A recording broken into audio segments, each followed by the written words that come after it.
enfants travailleurs est un phénomène qui doit être banni dans le monde et dans la République démocratique du Congo. Mais malgré le progrès et la baisse du taux d'enfants travailleurs, ce phénomène persiste partout, même à Kolwezi, où nous avons rencontré quelques enfants qui se débrouillent dans la vente des articles à achat impulsif. La journée mondiale contre le travail des enfants, c'est le 13 juin de chaque année.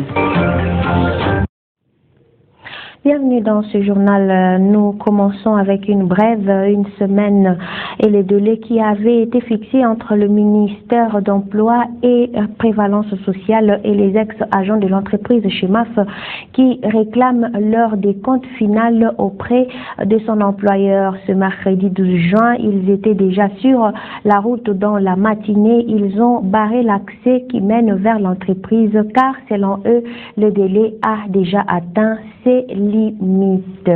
Et puis le 13 juin 2019, l'Organisation internationale du travail va célébrer 100 ans de progression de la justice sociale et de la promotion du travail décent. Pourtant, plusieurs millions d'enfants sont encore astreints au travail des enfants qui devrait être banni. Ce phénomène se fait remarquer dans plusieurs pays du monde. La RDC en fait partie, précisément à Kolwezi, où plusieurs enfants se débrouillent dans la vente des articles à achat impulsif. Reportage réalisé à l'occasion de la Journée mondiale contre le travail des enfants. Encore 152 millions d'enfants dans le monde sont contraints de travailler malgré le progrès social de la justice du travail décent. En dehors du secteur minier, le travail des enfants est présent dans tous les secteurs de Kolwezi. Mais 7 de ces enfants sur 10 travaillent dans la vente de sachets, emballages, des charcuteries, des fruits et tant d'autres articles pour subvenir aux besoins primordiaux. Pourtant, il est connu que la seule chose qu'un enfant doit faire travailler, c'est son imagination. Malheureusement, certains déambulent pour vendre. Moi, je n'étudie pas parce que mes parents n'ont pas d'argent. Les sachets que je vends m'appartiennent. Je veux aussi que les personnes de bonne volonté nous aident pour nous scolariser. L'argent que je gagne m'aide à payer les habits et la nourriture. Ça ne peut pas suffire aux études.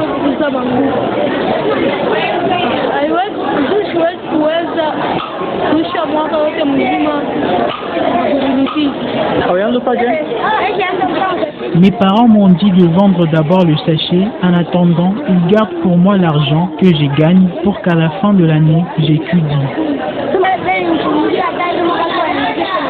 Au niveau de la RDC, l'enquête démographique et de santé révèle depuis 2007 qu'environ 71% d'enfants âgés de 5 à 17 ans travaillent. Actuellement, ces chiffres ont radicalement baissé jusqu'à 38% d'enfants qui sont astreints au travail. L'État congolais a encore du pain sur la planche pour mettre fin à cette situation. Le monde célèbre la journée internationale de l'albinisme le 13 juin de chaque année.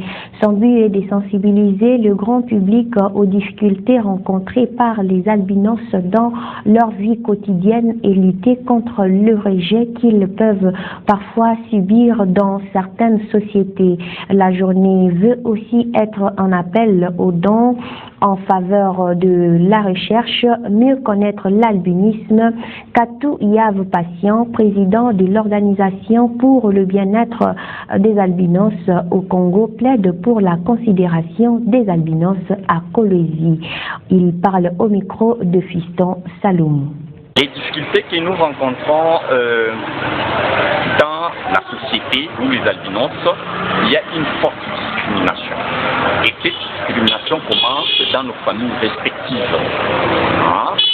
Il y a les préjugés qui se font dans le chef des gens en disant que est-ce qu'un albinos aussi c'est une personne normale comme les autres? Est-ce qu'il peut aspirer aussi à émerger un jour dans différentes disciplines telles que les équipes, il peut être équipe dans la société, tout ça. Maintenant, cette discrimination est au-dessus. Je salue d'abord tous les parents, qui ont les enfants albinos ou les parents albinos Je les souhaite une excellente fête pour le 13 juin. Seule différence, c'est au niveau de l'albinisme. Donc, le manque de la mélanine. Je ne sais pas si vous me comprenez. Les personnes noires, ils ont la mélanine. Tandis que nous, les albinos, nous manquons cette pigmentation. C'est ce qui nous diffère des autres. Donc, cette coloration là-bas. Femmes debout pour les mines de développement, c'est le nom de la campagne lancée par les femmes victimes des activités minières. L'objectif de cet atelier est de décourager les pratiques qui vont à l'encontre du nouveau code minier. L'atelier a eu lieu le 12 juin 2019 dans la salle Immaculata. Reportage Mikantenga. Banakupatia mtu sawa mimi nilikuwa na 5 pièces 38 dollars niko na watoto 18 babibi mbili nilipa franga mbona nilipatia mafuta mtu wa $12.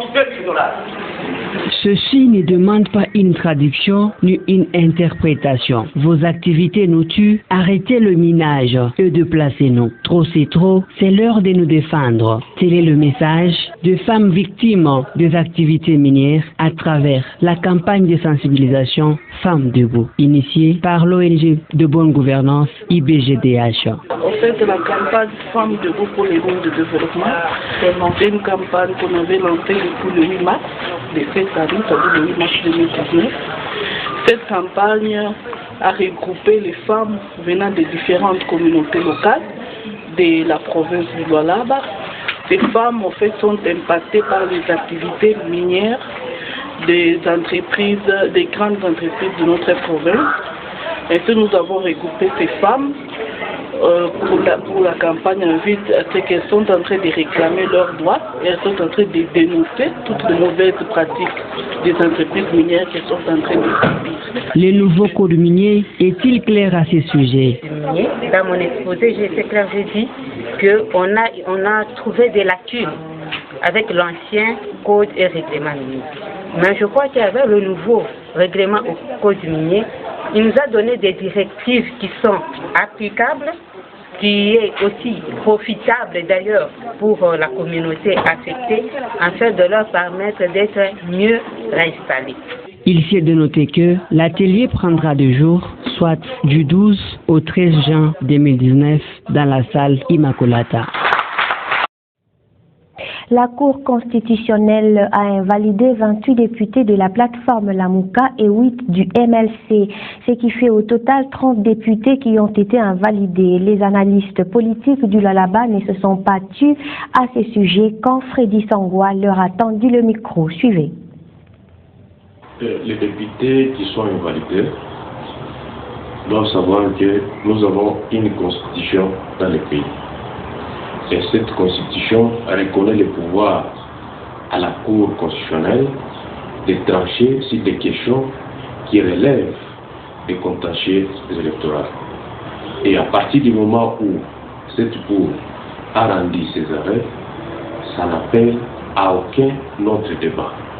Donc si nous voulons construire un état de droit, nous ne pouvons que nous insérer dans la logique d'acceptation de ce que nous avons consigné dans nos lois. Écoutez, la question électorale ne se limite pas au vote dans l'urne ou au comptage de la CENI. Il y a plusieurs paramètres qui entrent en ligne de compte. Et dans la gestion de ces paramètres, il est possible qu'il y ait eu des erreurs. Et c'est le rôle de la Cour constitutionnelle que de corriger ces erreurs-là. Donc nous ne devons pas déjà présager de la malice, de la mauvaise intention ou de la bonne intention. Il faut prendre le temps, un peu de recul pour voir ce qui s'est réellement passé. Il vous souviendra que les élections partout dans le monde, il y a toujours certaines irrégularités, mais les nôtres se sont très bien passées parce qu'il y avait moins d'irrégularités. C'est-à-dire qu'on n'a pas invalidé les députés de la MOCA, on a invalidé les députés. C'est-à-dire que ce sont les députés qui ont été invalidés. Et on salue la décision de la Cour constitutionnelle dans la mesure où c'est une décision inattaquable et on s'était à cette décision. Mais au moins la Cour constitutionnelle a rendu son verdict et c'est ça la démocratie. Toujours en politique, le Cap pour le changement et le Front commun pour le Congo avaient depuis un certain temps décidé de coaliser pour préserver la paix en RDC. Une coalition qui commence à inquiéter quant à son avenir. Plusieurs facteurs mettent en cause cette coalition. Raphaël Oblondi. Tout part de la plénière du vendredi 7 juin à l'Assemblée nationale où les députés ont assisté à une escalade verbale des députés du Front commun pour le Congo, FCC, contre le président de la République, Félix Tshisekedi, face aux nominations de responsables de la Société nationale de chemin de fer et de la GECAMIN. Des nominations qui divisent la coalition FCC-CACH. À cela s'ajoute la manifestation de partisans de l'Union pour la démocratie et le progrès social UDPS qui ont pris d'assaut le siège du PPRD Lubumbashi le mardi 11 juin. Leur souci, mettre fin à la coalition FCC-CACH. Des événements qui en disent plus sur l'avenir de cette coalition. Au Lualaba, les deux parties restent confiantes pour un avenir radieux entre le Front commun pour le Congo et les Cap pour le changement. Moi je crois qu'il faut être plus optimiste. Et donc je dirais que mon point de vue aussi entre le pessimisme le plus noir et l'optimisme le plus exubérant. Pourquoi je dis ça? Parce que du côté FCC, il n'y a pas de problème. FCC, c'est une grande machine. Je reste optimiste quant à l'avenir de cette coalition. J'estime, et nous estimons, que jusqu'à ce jour, cette coalition est celle qui peut sauver cette nation. Le récent trouble sont dans les camps des partis coalisés. Là-bas, les étaient du côté du cash. Nous avons l'impression que le high management, n'est-ce pas, de cash, ne répercute pas très bien, ou si vous voulez, le fondamental de ce partenariat jusqu'au niveau le plus bas. Des actes de manifestation survenus à Lubumbashi seraient des malentendus. Le cash reconnaît l'erreur. Et je crois que nous sommes des humains, seulement nous pouvons avoir des problèmes à gauche à droite, quitte à ce que nous puissions les résoudre en toute sagesse et que nous puissions trouver de bonnes solutions. Cette coalition pourra-t-elle tenir jusqu'à l'atteinte des objectifs fixés? Une question qui reste en suspens. L'avenir en dira plus. Le gouverneur Richard Mouyej a reçu dans son cabinet l'administrateur de la Robank ce mercredi 12 juin 2019. Michel Notberg a échangé avec l'autorité provinciale autour de la construction d'un centre de négoce à Moussampo pour la traçabilité de la vente des produits par des creuseurs artisanaux. Reportage presse du gouvernorat. Améliorer la situation sociale des creuseurs artisanaux de la province du Lualaba et mettre fin au problème de l'humidité et du paysage tant décrié par les exploitants artisanaux, tel a été au centre de l'entretien entre le gouverneur Richard Mouyej et la délégation de la Robank. L'exécutif numéro 1 du Lualaba a expliqué les bien-fondés du centre de négoce en construction et l'importance du financement de ces travaux par le banquier. Étant pragmatiste, le gouverneur a conduit la délégation qui s'est rendue compte de l'évolution de travaux, qui a suivi les explications du ministre provincial intérimaire des infrastructures, Norbert Mbangou. L'administrateur de la Robank a livré ses impressions après la visite. D'abord, ce qui concerne les stations de la Robank, qui souhaitent chaque année venir visiter toutes les agences dans tout le pays. Donc, nous pouvoir découvrir chaque année. Donc, les projets de la province sont très très importants. Alors, nous avons déjà soutenu la phase de construction de ce projet. Nous souhaitons voir l'évolution. Sur la création de les entreprises de venir. Merci. Le centre de négoce sera bientôt inauguré. En prévision de la 55e édition spéciale internationale de la foire de Ndola, Prosper Kitoko, chef de division des commerces extérieurs du Haut-Katanga, est venu présenter et remettre la coupe de la 54e édition de la dite foire au gouverneur du Lualaba. Il a profité de l'occasion pour échanger avec la vice-gouverneure Fifi Masuka Saini dans son cabinet de travail. Propos recueillis par la presse du gouvernorat. Et le thème de cette édition, c'est par rapport à l'entrepreneuriat, c'est-à-dire la croissance économique à travers l'entrepreneuriat. C'est un thème très important vu les changements qui vient de connaître notre pays, vu les besoins de notre pays, vu les intérêts que notre pays a à travers le partenariat, c'est très important. Là, vous avez parlé du thème. Comment va se nommer cette détermination? Ça s'appelle la 55e édition, parce que l'année passée c'était la 54e édition, et cette fois-ci c'est la 55e édition de la part internationale de l'ONU. Et par la même occasion, à la longue, nous aurions souhaité aussi que nos autorités publiques, et surtout la province du Lualaba, de voir un jour la province du Lualaba se doter aussi d'une foire internationale de Lualaba, à notre souvenir, pour que le monde entier vienne aussi un jour participer à une foire internationale qui sera organisée à Port-au-Prince. Et je suis convaincu qu'avec votre gouverneur, notre gouverneur, nous avons la foi que tout est possible. Merci. Le vice-ministre et ministre de l'Intérieur séjourne dans le chef-lieu du Haut-Katanga dans le but de se rendre compte de l'application du Conseil de la Défense tenu dernièrement à Lubumbashi par le chef de l'État et de faire le suivi de l'exploitation, la détention et la communication des produits radioactifs. Basile Olongo a été accueilli par les autorités provinciales du Haut-Katanga. Reportage de Roger Ngandouf depuis Lubumbashi. C'est vers tard dans la nuit du mardi 11 juin 2019 que l'avion qui transportait les vice-premiers ministres et ministres de l'Intérieur par intérim s'est posé sur le tarmac de l'aéroport international de la Luano. Au bas de la passerelle pour son accueil, le gouverneur de la province du Haut-Katanga, Jacques Kabula Katwe, les vice-gouverneurs Jean-Claude Kamfwa Kimimba, les responsables de la police en province, ainsi que le membre du gouvernement provincial du Haut-Katanga. Basile Olongo a une double mission qui l'amène à Lubumbashi. Je viens pour deux raisons. La première, c'est me rendre compte de l'effectivité de l'exécution de recommandations ici du Conseil supérieur de la défense. Vous savez qu'il n'y a pas longtemps, on était avec le chef de l'État ici.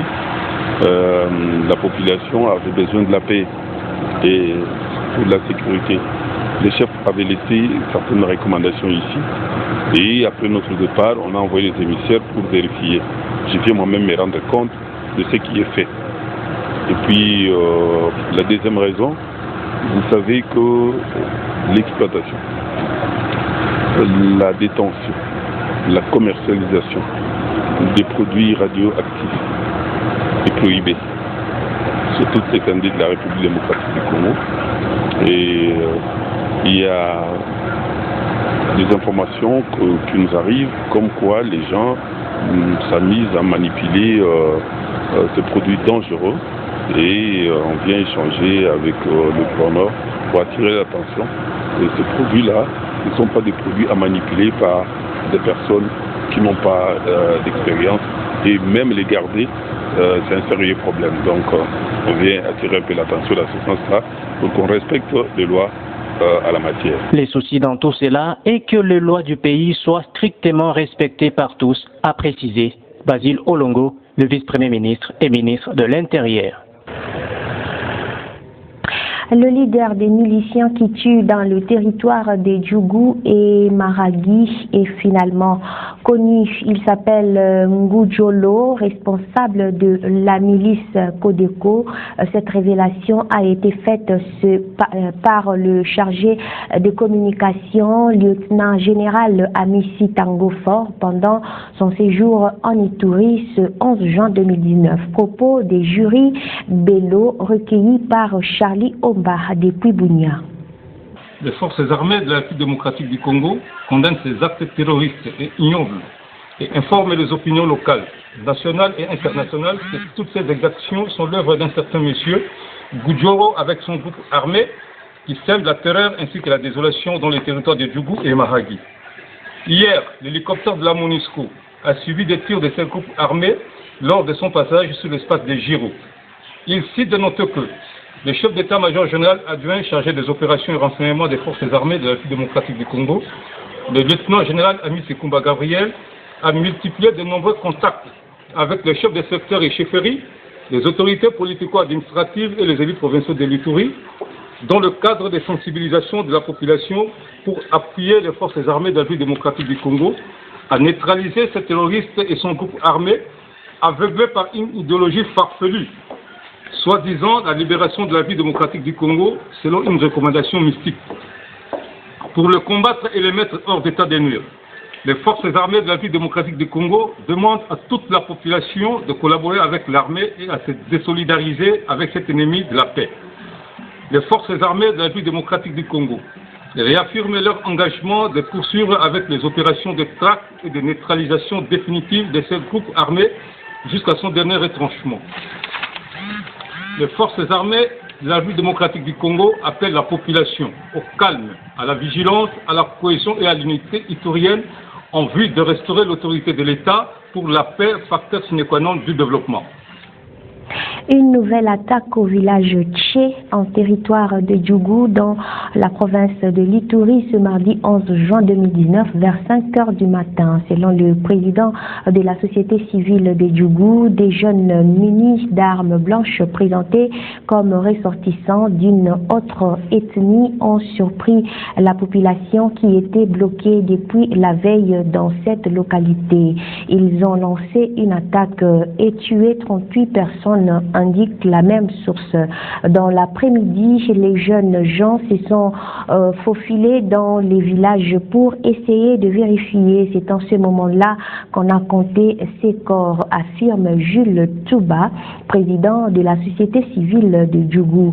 Et puis Charité Banza, le président de la société civile de Bahema au nord, indique pour sa part que d'autres habitants du village Tché sont portés disparus. Il appelle au déploiement des FARDC pour faciliter leur recherche dans cette zone qui est pour l'instant inaccessible. Sans oublier la situation sécuritaire restée confuse dans cette région où plusieurs attaques sont signalées depuis l'assassinat de 4 personnes lundi dernier vers Nizi. Mesdames, Messieurs, merci de nous avoir suivis. C'est la fin complète de ce journal. Bonne suite de programmes sur la radio-télévision Wango. Au revoir.